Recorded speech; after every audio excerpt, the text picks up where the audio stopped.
Here's an uncomfortable truth most people never want to face. What if the smarter you think you are, the more likely it is that you're actually missing something important? We all know the type. The person who walks into every conversation already knowing they're the smartest one in the room. They interrupt experts.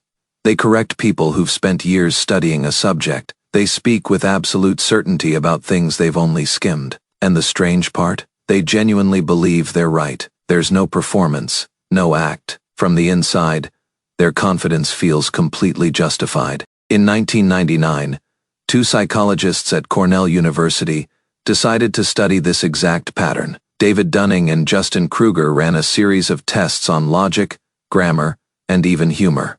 After each test, they asked people a simple question. How do you think you ranked compared to everyone else? The results were almost too clean. People who scored in the bottom 25% believed they were performing well above average. Many placed themselves in the 60th or 70th percentile. Meanwhile, the people who actually scored near the top consistently underrated themselves. The less they knew, the more certain they felt. The more they knew, the more they doubted. This gap is now called the Dunning-Kruger effect. But the real problem isn't just that a mistake is happening. The problem is that the mistake doesn't feel like a mistake. Imagine a student who walks out of an exam saying, "Paper was so easy. The teacher just didn't understand my answers." When the answer key comes out, 14 out of 20 answers are wrong.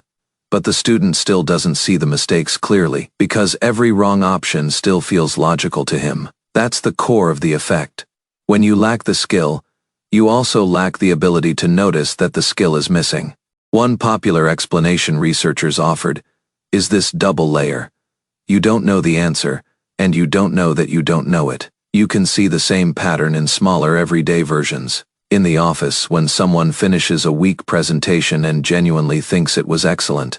Online, when someone reads 3 headlines and starts correcting specialists. At home, when we start treating our own opinions like established facts. From the inside, confidence and correctness feel almost identical. There is no internal alarm that says, "You might be wrong right now." Here's the part that should make you uncomfortable.